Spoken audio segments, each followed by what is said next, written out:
This video is to introduce the two independent samples t-test. In particular, this will introduce the version of this t-test that assumes equal variance across the samples, though there will be a brief discussion about the other variant of this t-test. The usual disclaimer applies here. This is a condensed version of a lesson I would usually give in a class, with all the accompanying classroom discussion and interaction that would take place. Thus, the pace will be fairly brisk. Of course, unlike in class, you can always pause and rewind this video. Okay, let's get started. One trick to distinguish matched pairs data from two independent samples is to look at the sample sizes for each group. The general rule is that if the sample sizes are different, then it can't be matched pairs. But this isn't actually true because it may be the case that the sample sizes don't match up because of missing data. Say there were a handful of people who showed up for the pre-test but not the post-test, or vice versa. In this case, the data is indeed matched, but the missingness in the data may result in unequal sample sizes. That said, if you were to do a matched pairs t-test, you would omit those observations for which you don't have pairs of observations. And at this stage, you would indeed have equal sample sizes, or the same number of observations, for the paired variables. Note, one way you can do a follow-up test in this setting is to do an independent samples t-test, where the first group is everyone for whom you have paired data, and the other group would be for those whom you have only one of the data pairs. A moment for thoughtful reflection here. What useful information might be gained from an analysis such as this? So let's talk about research design. The matched pairs t-test is used for a pre-post design, which is an example of a repeated measures design. It can also be used for analysis of data collected from dyads, like spouses or twins, or using our previous example of months with the Friday the 13th, which the data collected on Friday the 13th was paired with data collected the week before on Friday the 6th. Technically, a matched pairs design is not necessarily the same as a matched pairs t-test.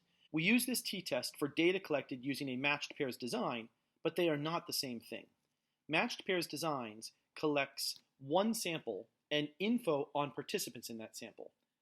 Then you try to locate others in the pool of volunteers who are as close as possible to any one individual in your first sample. These two individuals are matched into a pair, and they are considered quote-unquote equal as participants. This is different from the randomized control trial design, an example of an experimental design. Here we create two groups by randomly assigning volunteers to either the control or the treatment group. The purpose of randomization is to make sure your groups are quote-unquote the same, or at least have the chance of being the same. And, in truth, this is exactly what we were trying to accomplish with the matched pairs design, but there, the element of randomness was, for all practical purposes, actually removed, at least for the second sample chosen. Unfortunately, we don't always have RCTs. Sometimes we have to work with pre-existing groups. These groups may be different on some attribute, and you want to focus on this as opposed to actually applying some treatment to one group versus the other. Let's say we have data on two groups with different ancestral backgrounds. We might want to know if there's a difference between these groups, i.e. if the ancestry group causes the difference observed when comparing the groups. This is what is called the causal comparative design. The idea is that you can't randomly assign to a given ancestry group. So if I'm comparing two different ancestry groups, I can't randomly assign individuals to different groups. They simply are where they are. The quasi-experimental design is what exists halfway between. Here you have pre-existing groups, but your hope is that the nature of the groups won't impact the experiment.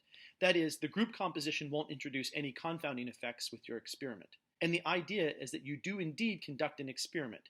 You pick one group randomly to be the control group, and the other pre-existing group will be the treatment group. This technically is a causal comparative design, but it has elements that fit somewhere between the two extremes of an RCT and a true causal comparison, which is technically an observational study. As an example, let's say we have two third-grade classrooms. It is likely that there was something of a random assignment at the start of the term, even if I, as the researcher, wasn't responsible for that randomization. However, once they've been in their classrooms for a little while, the groups of students might start to take on shared characteristics, such as one group liking school more simply because one teacher is nicer than the other. All three of these new designs use the two independent samples t-test. Note, there's nothing to say you can't have equal sample sizes in the two independent samples t-test, but this is not a requirement, as it was indeed for the matched pairs t-test.